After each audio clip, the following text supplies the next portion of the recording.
ಧರ್ಮಸ್ಥಳ ಗ್ರಾಮಾಭಿವೃದ್ಧಿ ಯೋಜನೆಯ ಅಧ್ಯಕ್ಷರಾದ ವೀರೇಂದ್ರ ಹೆಗ್ಗಡೆ ಅವರ ಮೇಲೆ ಎಫ್ಐಆರ್ ದಾಖಲಾಗಿದೆ. ಬಡ್ಡಿ ಸೀನಪ್ಪ ಇವತ್ತು 79 ಜನರಿಗೆ ಲಾಯರ್ ನೋಟಿಸ್ ಕಳಿಸಿದ್ದಾರೆ. ಈಗಾಗಲೇ ಸುಗ್ರೀವಾಜ್ಞೆಯಲ್ಲಿ ಸ್ಪಷ್ಟವಾಗಿ ಬರೆದಿದ್ದಾರೆ, RBI ಲೈಸೆನ್ಸ್ ಇಲ್ಲದೆ RBI ನಿಯಮ ಉಲ್ಲಂಘನೆ ಮಾಡಿರುವಂಥ ಯಾವುದೇ ಒಂದು ಸಂಘ ಸಂಸ್ಥೆ ಆಗಲಿ, ಮೈಕ್ರೋ ಫೈನಾನ್ಸ್ ಆಗಲಿ, ಸ್ವಸಹಾಯ ಸಂಘಗಳಾಗಲಿ, ಯಾವುದೇ ಆಗಲಿ RBI ನಿಯಮ ಉಲ್ಲಂಘನೆ ಮಾಡಿ ಸಾಲ ವಸೂಲಿ ಮಾಡ್ತಾ ಇದ್ದರೆ, ಸಾಲ ಕೊಡ್ತಾ ಇದ್ದರೆ ಆ ಸಾಲ ಮನ್ನಾ ಅಂತ ಸರ್ಕಾರನ ಹೇಳಿರೋದ್ರಿಂದ ದಯವಿಟ್ಟು ಎಲ್ಲರೂ ದಾಖಲೆಗಳನ್ನು ಕೇಳಿ. ಎಲ್ಲರ ಮೇಲೆ ಕೋರ್ಟ್ ಆರ್ಡರ್ ಮಾಡಿ 50,000 ಜನರನ್ನು ಕೂಡ ಒಂದೇ ದಿವಸ ನೀವು ಕರೆಸಿ ನೋಡುವ. ನಿಮಗೆ ತಾಕತ್ತಿದ್ರೆ ಕರೆಸಿ. ಸಂಚಾರಿ ಸ್ಟುಡಿಯೋದ ಎಲ್ಲ ವೀಕ್ಷಕರಿಗೆ ಸ್ವಾಗತ. ಇವತ್ತು 2 ವಿಷಯದ ಬಗ್ಗೆ ಮಾತಾಡಬೇಕು. ಏನು ಅಂತಂದರೆ, ಮೊದಲನೇದಾಗಿ SKDRDP BC ಟ್ರಸ್ಟ್ ಧರ್ಮಸ್ಥಳ ಗ್ರಾಮಾಭಿವೃದ್ಧಿ ಯೋಜನೆಯ ಅಧ್ಯಕ್ಷರಾದ ವೀರೇಂದ್ರ ಹೆಗ್ಗಡೆ ಅವರ ಮೇಲೆ ಎಫ್ಐಆರ್ ದಾಖಲಾಗಿದೆ. ಉಡುಪಿ ಜಿಲ್ಲೆಯ ಬೊಮ್ಮರಬೆಟ್ಟು, ಹಿರಿಯಡ್ಕ, ಉಡುಪಿ ಇಲ್ಲಿ ಒಬ್ಬರು ಎಫ್ಐಆರ್ ದಾಖಲು ಮಾಡಿದ್ದಾರೆ. ಏನು ಅಂತಂದರೆ, ಅವರು ಧರ್ಮಸ್ಥಳ ಸಂಘದಲ್ಲಿ 65,000 ಸಾಲ ತಗೊಂಡಿದ್ದಾರೆ, ವಾರಕ್ಕೆ 1,000 ಕಟ್ತಾ ಬಂದಿದ್ದಾರೆ. ಆದರೆ ಅವರ ಮಗ ತೀರ್ಕೊಂಡಿದ್ದಕ್ಕೆ 2 ತಿಂಗಳಿಂದ ಅವರಿಗೆ ಸಾಲ ಕಟ್ಟಲಿಕ್ಕೆ ಆಗ್ತಾ ಇಲ್ಲ. ಹೀಗಿರುವಾಗ ಗೊತ್ತಲ್ಲ, ಕಟ್ಟಲಿಲ್ಲ ಅಂದರೆ ಮನೆಗೆ ಬಂದು ಕಿರುಕುಳ ಕೊಡೋದು, ಅವಾಚ್ಯ ಶಬ್ದಗಳನ್ನು ನಿಂದಿಸೋದು, ಇದೆಲ್ಲ ಮಾಡೋದು ನಿಮ್ಗೆ ಗೊತ್ತಿದೆ. ಇದೇ ರೀತಿ ಮಾಡಿದ್ದಾರೆ. ನಮಗೆ ಕಾಂಟ್ಯಾಕ್ಟ್ ಮಾಡಿದರು, ನಾವು ಅವರಿಗೆ ಮಾಹಿತಿ ಕೊಟ್ಟಿದ್ದೇವೆ. ಅವರು ಇವತ್ತು ಹಿರಿಯಡ್ಕ ಪೊಲೀಸ್ ಸ್ಟೇಷನಲ್ಲಿ ಎಫ್ಐಆರ್ ದಾಖಲು ಮಾಡಿದ್ದಾರೆ. 5 ಜನರ ಮೇಲೆ ಎಫ್ಐಆರ್ ದಾಖಲಾಗಿದೆ. ಪ್ರೆಸಿಡೆಂಟ್ ಶ್ರೀ ಕ್ಷೇತ್ರ ಧರ್ಮಸ್ಥಳ ರೂರಲ್ ಡೆವಲಪ್ಮೆಂಟ್ ಯೋಜನೆ, ಬೆಳ್ತಂಗಡಿ ತಾಲೂಕು, ದಕ್ಷಿಣ ಕನ್ನಡ. ಪ್ರೆಸಿಡೆಂಟ್ ಅಂದರೆ ಯಾರು? ಏನು ಧರ್ಮಸ್ಥಳ ಗ್ರಾಮಾಭಿವೃದ್ಧಿ ಯೋಜನೆ SKDRDP BC ಟ್ರಸ್ಟ್ನ ಪ್ರೆಸಿಡೆಂಟ್ ವೀರೇಂದ್ರ ಹೆಗ್ಗಡೆ ಅವರು. ಎರಡನೇದಾಗಿ ನಳಿನಿ, ಪ್ರಭಾಕರ್ ಆಚಾರ್ಯ, ವಿಜಯ ಮತ್ತು ಸವಿತಾ ಆಚಾರ್ಯ, ಸೇವಾ ಪ್ರತಿನಿಧಿ. ಇಷ್ಟು ಜನರ ಮೇಲೆ ಎಫ್ಐಆರ್ ದಾಖಲಾಗಿದೆ. ಈಗಾಗಲೇ ಒಂದು 4-5 ಎಫ್ಐಆರ್ ದಾಖಲಾಗಿದೆ. ಯಾರನ್ನು ಕೂಡ ಅರೆಸ್ಟ್ ಕೂಡ ಮಾಡಲಿಲ್ಲ. ಯಾಕಂತಂದರೆ ಸುಗ್ರೀವಾಜ್ಞೆ ಬಂದ ಮೇಲೆ ಅನಧಿಕೃತವಾಗಿ RBI ಲೈಸೆನ್ಸ್ ಇಲ್ಲದೆ RBI ನಿಯಮ ಉಲ್ಲಂಘನೆ ಮಾಡಿ ಯಾರೆಲ್ಲ ಸಾಲ ಕೊಟ್ಟಿದ್ದಾರೆ ಆ ಸಾಲ ಮನ್ನಾ ಅಂತ ಸುಗ್ರೀವಾಜ್ಞೆಯಲ್ಲೇ ಹೇಳಿರೋದ್ರಿಂದ ಯಾರು ಕಿರುಕುಳ ಕೊಡ್ತಾರೆ ಅವರಿಗೆ ನೇರವಾಗಿ ನಾನ್ ಬೇಲೆಬಲ್ ಎಫ್ಐಆರ್ ಮಾಡಬೇಕು ಅಂತ ಸುಗ್ರೀವಾಜ್ಞೆಯಲ್ಲೇ ಹೇಳಿರೋದ್ರಿಂದ ಇಲ್ಲಿ ಎಫ್ಐಆರ್ ದಾಖಲಾಗಿದೆ. ಹಿರಿಯಡ್ಕ ಪೊಲೀಸ್ ಸ್ಟೇಷನ್ ಅವರಿಗೆ ನಾವು ಧನ್ಯವಾದ ಹೇಳಬೇಕು. ಯಾಕಂದರೆ ಎಷ್ಟೋ ಪೊಲೀಸ್ ಸ್ಟೇಷನ್ನಲ್ಲಿ ಕಂಪ್ಲೇಂಟೇ ತೊಗೊಳ್ತಾ ಇಲ್ಲ. ಇಲ್ಲಿ ಕಿರುಕುಳ ಕೊಟ್ಟಿದ್ದಕ್ಕೆ, ಆತ್ಮಹತ್ಯೆಗೆ ಪ್ರಯತ್ನ ಪಟ್ಟಿದ್ದಕ್ಕೆ ಇಲ್ಲಿ ಎಫ್ಐಆರ್ ದಾಖಲು ಮಾಡಿಕೊಂಡಿದ್ದಾರೆ. ಹಿರಿಯಡ್ಕ ಪೊಲೀಸ್ ಸ್ಟೇಷನ್ನವರಿಗೆ ನಾವು ಧನ್ಯವಾದ ಹೇಳಬೇಕು. ದಯವಿಟ್ಟು ಆದಷ್ಟು ಬೇಗ ಇವರು 5 ಜನರನ್ನು ಅರೆಸ್ಟ್ ಮಾಡಿ. ಈಗಾಗಲೇ 4-5 ಎಫ್ಐಆರ್ ದಾಖಲಾಗಿದೆ, ಆದರೆ ಯಾರನ್ನು ಕೂಡ ಅರೆಸ್ಟ್ ಮಾಡಲಿಲ್ಲ. ಯಾಕೆ? ಯಾಕಂತಂದರೆ ಅಕ್ರಮವಾಗಿ ಬಡ್ಡಿ ದಂಧೆ ಮಾಡ್ತಾ ಇದ್ದಾರೆ. ಅದ್ರ ಬಗ್ಗೆ ನಾವು ದಾಖಲೆಗಳು ಇವಾಗಲೇ ಎಷ್ಟೋ ಒಂದು 500-600 ವೀಡಿಯೋಗಳನ್ನು ಮಾಡಿ ಹಾಕಿದ್ದೇವೆ. ಅದನ್ನೆಲ್ಲ ನೋಡಿದರೆ ನಿಮಗೆ ಗೊತ್ತಾಗ್ತದೆ. ಈಗಾಗಲೇ ಸುಗ್ರೀವಾಜ್ಞೆಯಲ್ಲಿ ಸ್ಪಷ್ಟವಾಗಿ ಬರೆದಿದ್ದಾರೆ, RBI ಲೈಸೆನ್ಸ್ ಇಲ್ಲದೆ RBI ನಿಯಮ ಉಲ್ಲಂಘನೆ ಮಾಡಿರುವಂಥ ಯಾವುದೇ ಒಂದು ಸಂಘ ಸಂಸ್ಥೆ ಆಗಲಿ, ಮೈಕ್ರೋ ಫೈನಾನ್ಸ್ ಆಗಲಿ, ಸ್ವಸಹಾಯ ಸಂಘಗಳಾಗಲಿ, ಯಾವುದೇ ಆಗಲಿ RBI ನಿಯಮ ಉಲ್ಲಂಘನೆ ಮಾಡಿ ಸಾಲ ವಸೂಲಿ ಮಾಡ್ತಾ ಇದ್ದರೆ, ಸಾಲ ಕೊಡ್ತಾ ಇದ್ದರೆ ಆ ಸಾಲ ಮನ್ನಾ ಅಂತ ಸರ್ಕಾರನ ಹೇಳಿರೋದ್ರಿಂದ ದಯವಿಟ್ಟು ಎಲ್ಲರೂ ದಾಖಲೆಗಳನ್ನು ಕೇಳಿ. ದಾಖಲೆ ಇದ್ದರೆ ಕಟ್ಟಿ, ದಾಖಲೆ ಇಲ್ಲ ಅಂದರೆ ಕಟ್ಟುವ ಅವಶ್ಯಕತೆ ಇಲ್ಲ. ಸರ್ಕಾರದ ಸುಗ್ರೀವಾಜ್ಞೆಯಲ್ಲೇ ಇದೆ. ನಾವು ಕಳೆದ 2 ವರ್ಷಗಳಿಂದ ಹೇಳ್ತಾ ಬಂದಿದ್ದೇವೆ, ಯಾರು ಕೂಡ ಆತ್ಮಹತ್ಯೆಗೆ ಪ್ರಯತ್ನ ಮಾಡಬೇಡಿ, ಆತ್ಮಹತ್ಯೆ ಮಾಡಬೇಡಿ. ಯಾಕಂದರೆ ಇದೇ ಆತ್ಮಹತ್ಯೆ ತಡೆಯೋದಕ್ಕೋಸ್ಕರ ನಾವು 2 ವರ್ಷದಿಂದ ಈ ಅಕ್ರಮ ಬಡ್ಡಿ ದಂಧೆ ವಿರುದ್ಧ ಹೋರಾಟ ಮಾಡ್ತಾ ಇದ್ದೀವಿ. ಇನ್ನು ಮುಂದೆ ಕೂಡ ನಾವು ಈ ಅಕ್ರಮ ಬಡ್ಡಿ ದಂಧೆ ಏನಿದೆ ಕಂಪ್ಲೀಟಾಗಿ ನಿಲ್ಲುವ ತನಕ ನಾವು ಹೋರಾಟ ಮಾಡಿಯೇ ಮಾಡ್ತೀವಿ. ಹಾಗಾಗಿ ಯಾರು ಕೂಡ ಹೆದರ್ಕೊಳ್ಳುವ ಅವಶ್ಯಕತೆ ಇಲ್ಲ. ಎಲ್ಲರೂ ಮುಂದೆ ಬಂದು ಕಂಪ್ಲೇಂಟ್ ಮಾಡಿ. ನಿಮ್ಗೆ ಗೊತ್ತಿರ್ಬೋದು, ಬಡ್ಡಿ ಸೀನಪ್ಪ ಇವತ್ತು 79 ಜನರಿಗೆ ಲಾಯರ್ ನೋಟಿಸ್ ಕಳಿಸಿದ್ದಾರೆ. ಇದಕ್ಕೆ ಯಾರು ಕೂಡ ಹೆದರ್ಕೊಳ್ಳುವಂಥ ಅವಶ್ಯಕತೆ ಇಲ್ಲ. ಯಾಕಂದರೆ ಇದು ಲಾಯರ್ ನೋಟಿಸ್ ಬಂದಿರೋದು.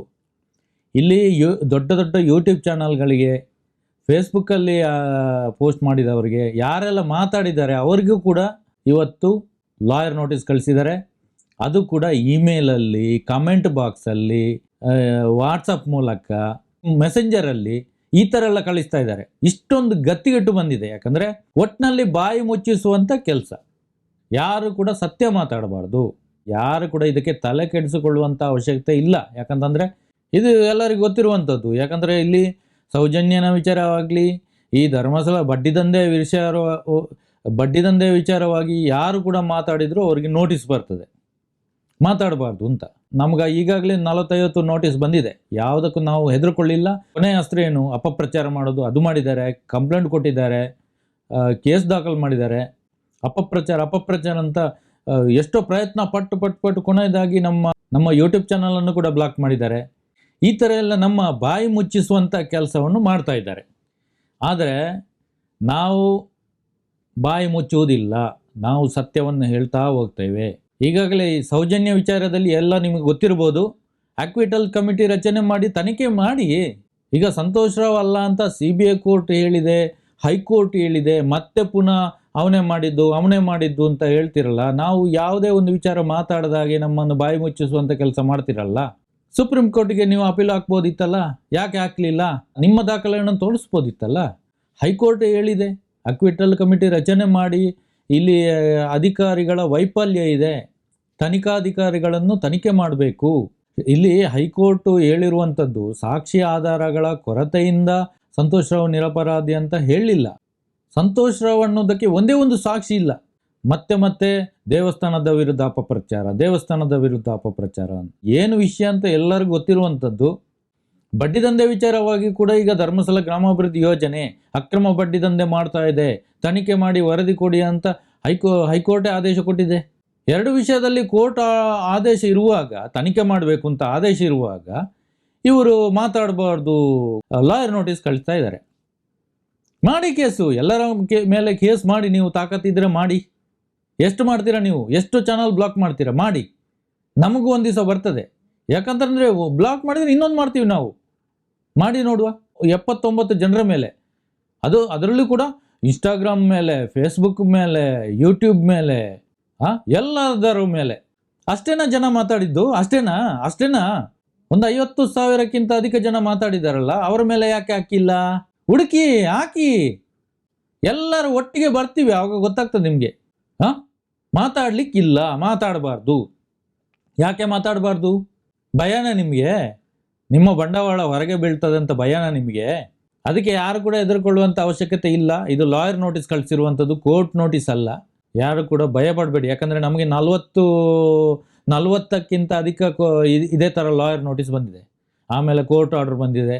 ನಾವು ಸತ್ಯ ಮಾತಾಡ್ತಾ ಹೋಗಿದ್ದೇವೆ. ನಮಗೆ ಸಮಯ ಕೂಡ ಕೊಡದೆ ವಾಮ ಮಾರ್ಗದ ಮೂಲಕ ನಮ್ಮ ಚಾನಲನ್ನು ಬ್ಲಾಕ್ ಮಾಡಿದ್ದಾರೆ. ನಾವು ಮಾತಾಡೋದು ನಿಲ್ಲಿಸಿಲ್ಲ. ನಾವು ಹೊಸ ಚಾನಲ್ ಮಾಡಿ ಅದರಲ್ಲಿ ಮಾತಾಡ್ತಾ ಇದ್ದೇವೆ. ಹಾಗಾಗಿ ನಮ್ಮ ಮಾತನ್ನು ನೀವು ನಿಲ್ಲಿಸಲಿಕ್ಕೆ ಆಗೋದಿಲ್ಲ, ನಮ್ಮ ಬಾಯನ್ನು ನೀವು ಮುಚ್ಚಿಸ್ಲಿಕ್ಕೆ ಆಗೋದಿಲ್ಲ. ನೀವು ಕೋರ್ಟಿಗೆ ಹಾಕಿ, ಎಲ್ಲರನ್ನು ಕೋರ್ಟಿಗೆ ಹಾಕಿ, ಎಲ್ಲರನ್ನು ಒಂದು 50,000 ಜನ ಇವತ್ತು ಮಾತಾಡಿದಾರಲ್ಲ ಯೂಟ್ಯೂಬಲ್ಲಿ, ಫೇಸ್ಬುಕ್ಕಲ್ಲಿ, ಇನ್ಸ್ಟಾಗ್ರಾಮಲ್ಲಿ. ಈ 50,000 ಜನರನ್ನು ಕೂಡ ಒಂದೇ ದಿವಸ ನೀವು ಕರೀರಿ, ಕೋರ್ಟಿಗೆ ಕರೀರಿ, ಎಲ್ಲರನ್ನು ಒಂದೇ ದಿನ ಕರೀರಿ. ಅಲ್ಲಿ ಏನಾಗ್ತದೆ ಅಂತ ಗೊತ್ತಾಗ್ತದಲ್ಲ. ನಿಮಗೆ ತಾಕತ್ತಿದ್ರೆ ಎಷ್ಟು 50,000 ಜನ ಮಾತಾಡಿದಾರಲ್ಲ, ಎಲ್ಲರ ಮೇಲೆ ಕೋರ್ಟ್ ಆರ್ಡರ್ ಮಾಡಿ 50,000 ಜನರನ್ನು ಕೂಡ ಒಂದೇ ದಿವಸ ನೀವು ಕರೆಸಿ ನೋಡುವ. ನಿಮಗೆ ತಾಕತ್ತಿದ್ರೆ ಕರೆಸಿ, ಒಂದೇ ದಿವಸ ನೀವು ಕರೆಸಬೇಕು. 50,000 ಜನರನ್ನು ಕೂಡ ನೀವು ಕೋರ್ಟ್ ಆರ್ಡರ್ ಕೊಟ್ಟು ಕರೆಸಬೇಕು. ನೀವು ಎಲ್ಲಿಂದ ದುಡ್ಡು ಬರ್ತದೆ? ಇವರಿಗೆ ಎಲ್ಲಿಂದ ದುಡ್ಡು ಬರ್ತದೆ? ಆ ಬಡ್ಡಿ ಸೀನಪ್ಪ ಅವನ ಬಗ್ಗೆ ಮಾತಾಡೋದಿಲ್ಲ ನಾವು. ಅವನು ಮಾನ ನಷ್ಟ ಮೊಕದ್ದಮೆ ಹಾಕೋದು. ಕಾನೂನಲ್ಲಿ ಏನಿದೆ ಅದು ಉಲ್ಲಂಘನೆ ಮಾಡಿ.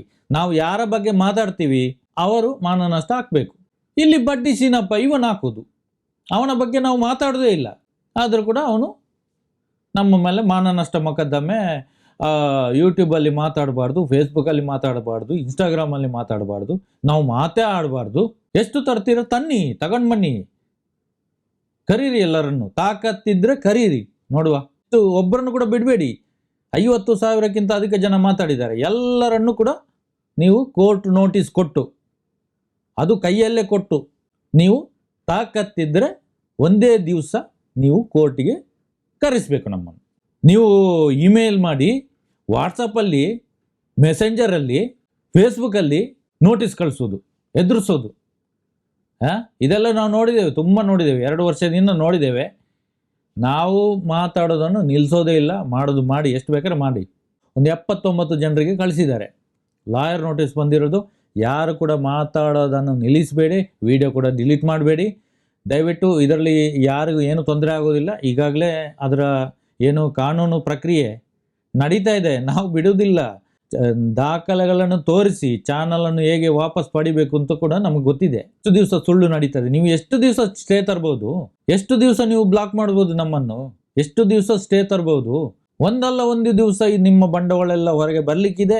ಆದಷ್ಟು ಬೇಗ ಹತ್ತಿರ ಆಗ್ತಾ ಇದೆ ಆ ದಿನ. ಇನ್ನು ಸ್ವಲ್ಪ ದಿನ ಇರುವುದು, ದೊಡ್ಡ ಮಟ್ಟದ ಹೋರಾಟಗಳು ಶುರುವಾಗ್ಲಿಕ್ಕಿದೆ. ಹಾಗಾಗಿ ಯಾರು ಕೂಡ ಇದ್ರ ಬಗ್ಗೆ ತಲೆ ಕೆಡಿಸ್ಕೊಳ್ಬೇಡಿ. ನಿಮ್ಮ ಸತ್ಯ ಏನಿದೆ, ನಿಮಗೆ ನೀವು ಸತ್ಯ ತಿಳ್ಕೊಂಡಿದ್ದೀರಾ ಅದನ್ನು ಜನರಿಗೆ ಮುಟ್ಟಿಸುವಂಥ ಕೆಲಸ ಮಾಡಿ. ನೋಡಿದ್ದನ್ನು ನಾನು ಯಾವತ್ತೂ ಸುಳ್ಳಂತ ನಂಬೋದಿಲ್ಲ, ಕೇಳಿದ್ದನ್ನು ನಂಬೋದು, ನೋಡಿದ್ದು ಸುಳ್ಳಾಗೋದಿಲ್ಲ. ಹಾಗಾಗಿ ಈ ಸೌಜನ್ಯ ವಿಚಾರ ಬಗ್ಗೆ ಆಗಲಿ, ಬಡ್ಡಿ ದಂಧೆಯ ಬಗ್ಗೆ ಆಗಲಿ, ಎಲ್ಲ ದಾಖಲೆಗಳನ್ನು ನೋಡಿಯೇ ನಾವು ಸತ್ಯ ವಿಚಾರವನ್ನು ಹೇಳುವಂಥದ್ದು.